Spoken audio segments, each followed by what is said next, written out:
this before, and to be honest, someone who's not from here, first time to the Hall of Fame, it's humbling and a little overwhelming to be in this place that I've only seen on TV before. The OAC coaches have been outstanding, just a very welcoming group. I obviously viewing this league from an outside perspective, most of my coaching career, and as I've gotten to know the individuals, coaches, as well as players in this league, you can start to put things together when you talk about the type of success that this league has enjoyed. I think it comes down to the people involved, and everyone has been, from a character standpoint, just outstanding people, very genuine, and I'm very, very excited about the opportunity to be welcomed into this group and now be a part of it.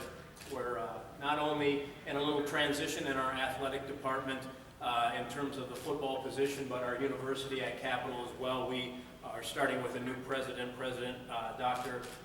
Beth Paul, who I had the opportunity, she was named shortly before I was, to communicate with her in the interview process, and just very contagious excitement from her, and I think has a great perspective on the potential Capital has as a university. Looking forward to working with her, and obviously our athletic director, Dr. Steve Brinning, and our associate athletic director, Dixie Jeffers, were excellent in the process and excellent in the transition. Ryan Gasser, our sports information director, has helped me out a ton navigating not only the sports information side of things, but just things I learned about in Capital, at Capital in general. For instance, early this morning in the 5 o'clock hour, I had about a 12-round bout with our copy machine, and I suffered my first loss of the year, but each new place has its little intricacies that takes some time to learn about it, and they've been excellent in that. I'm also learning a lot about our team and our players, and Corey Eater and Chris Lee, who are here with me today. I can't say I am very knowledgeable about them as a player in the sense that we haven't been on the field and had even a practice in any type of padding yet, but they have made a very strong impression on me in the type of people that they are and the type of leaders they can be for our program.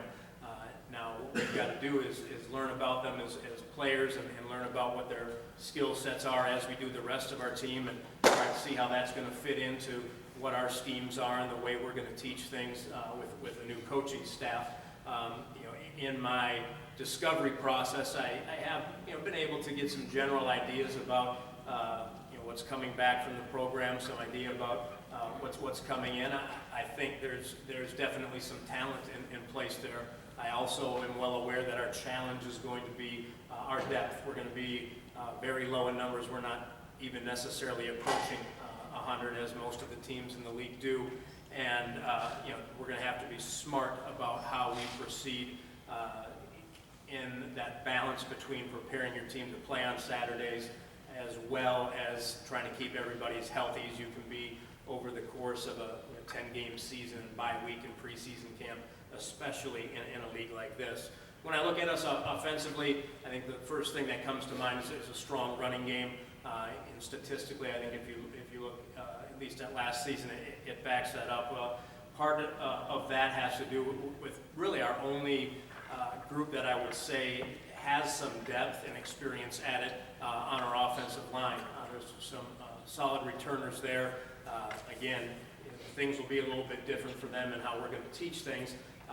But I think when you look at them from a talent perspective, there's definitely some things there to build on, which I think any coach would be pleased about. I think there's obviously some ability in the backfield, whether it be the quarterback or running back positions, based on what was being done prior from a schematic standpoint.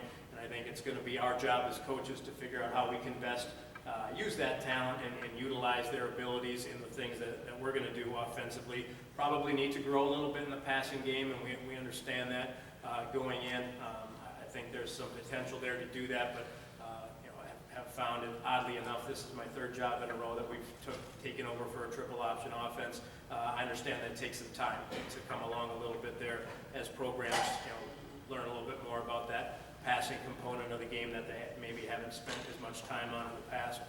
Defensively, I see a lot of young talent, and I think the challenge then for us as coaches is to develop that talent, to get it all on the same page, to really be technically sound in what we're doing, as well as not only from what we're teaching in techniques to the players, but from a schematic standpoint.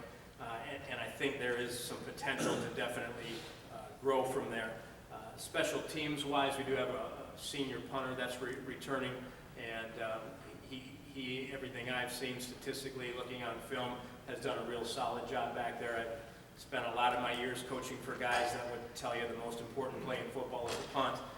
So obviously you feel good about having the senior returning there. And then we're going to have to develop in the place kicking game a little bit.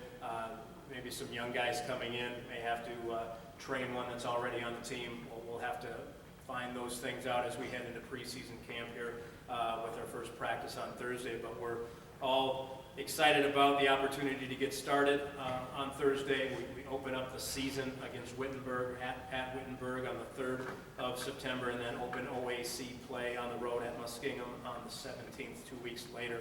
So I'd like to wish all the coaches and players in the room best of luck this season, and have